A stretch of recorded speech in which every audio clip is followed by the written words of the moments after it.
Hello, this is Activist Victor, and welcome to How to Play Chess Part 2. In this part, we're going to be covering piece movement and piece interaction. So, to get started, we're going to start with piece movement. Now, each of these 6 pieces that you get moves in a different way. And let's start with probably the most basic piece in terms of how it moves, the pawn. The pawn is pretty straightforward in how it moves, in that it literally moves just straight forward, one square at a time. Now, when we're talking about capturing, it doesn't move like that, but that's going to be covered later on, so we're just going to cover basic movement right here. Now, it is worth noting that there is one exception to the just moving one square at a time directly forward. If the pawn you wish to move has not been moved in the game yet, you have the option of moving it either one square as usual, or 2 squares. But this only is applicable if you have not yet moved that pawn. If you have moved that pawn before at any point in the game, it's only one square at a time. Slow and steady. And if you can manage to get a pawn to the end of the game board, or the back row, furthest row away from you, you can change it into a knight, a bishop, a rook, or a queen. You cannot leave it as a pawn, though why would you want to? It's completely useless up there, and you cannot turn it into a king. Now, most people in most situations would choose the queen because, as we'll soon see, it is by far the best offensive piece, but there are certain situations that other pieces might actually be better. Now, the knight is a little bit interesting in how it moves. It moves in the L shape, so to speak. So it can move one square in any direction like this, and then move 2 squares to either side, so like this or like this, starting from this square. Or it can move 2 squares in any direction, and then moves 1 square like this or 1 square like this to either side. So it occupies a total of, it can move to a total of 8 squares at a time, 4 on each side. We showed you these 4, and it's symmetrical over here as well.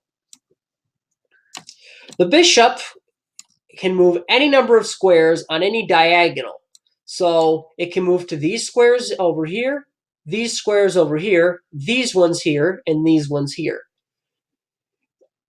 Please note, though, that it is stuck on the same color square it starts the game on. There is no move that's going to allow it to go to these white squares if it started on the dark squares, and vice versa. If it started on the white squares, it's not going to be able to go to the dark squares. So for that reason, it's not as strong as some of the other pieces.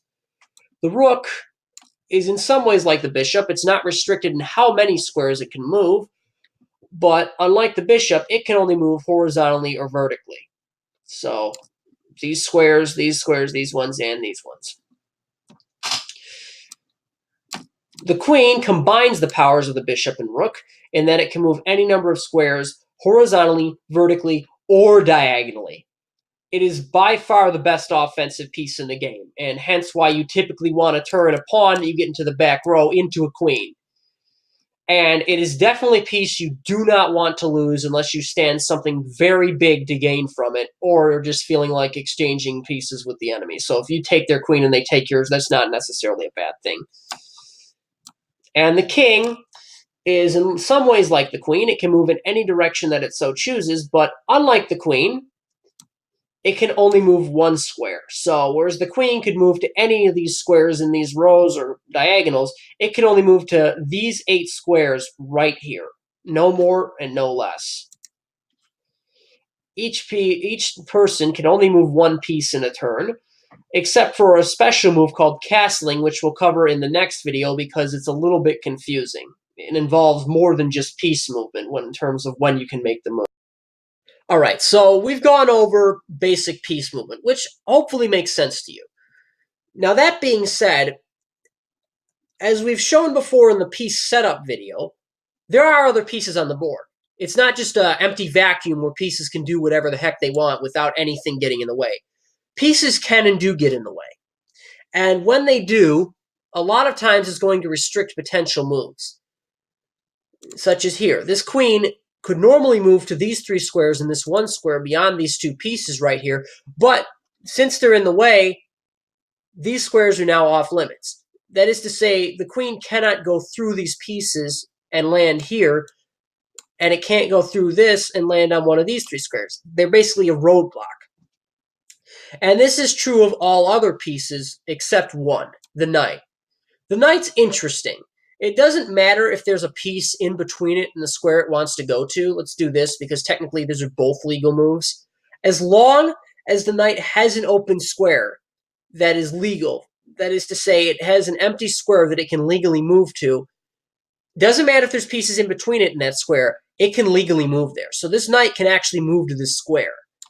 It can't move to this square, though, because there's a friendly piece on that square. And that's actually true of all pieces. You can never physically move to a square that's occupied by a piece of the same color as your piece. It's just not legal. That being said, however, what you can do is if you have an enemy piece that's in a legal move range of one of your pieces, you can occupy that square. And what's more, if you do so, the enemy piece will be removed from play, and your piece will now occupy that space. This is called capturing, and it's a key part of the game that you're definitely going to want to get familiar with.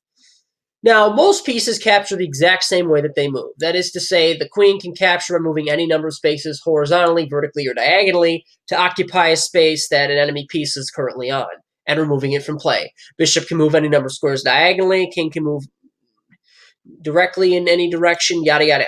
The only exception to this is the pawn. The pawn, for whatever reason, doesn't capture the same way that it moves. So, if you're thinking that this bishop is in threat of being captured because the pawn moves directly forward, you are incorrect. This bishop is actually completely safe, and it completely blocks the pawn from moving forward because it's not in a capturing move.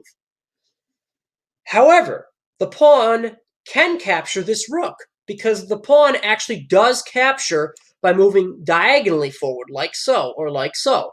So it could capture here or capture here. And I'll show you an example like that, and it has captured the rook, and the rook is now removed from play. So that's the pawn, the only piece that doesn't capture the same way that it normally moves. Who knows why? Although I actually think it does technically make the pawn stronger. All right, so when it comes to pieces actually capturing other pieces, all pieces are capable of making a capture. So there's nothing too unique about that, although except, as we mentioned, the pawn not doing it the way that it normally moves. However, when it comes to pieces being attacked by another piece, there is one piece that is unique and requires special attention if there's even a threat of another piece taking it. This piece is the king.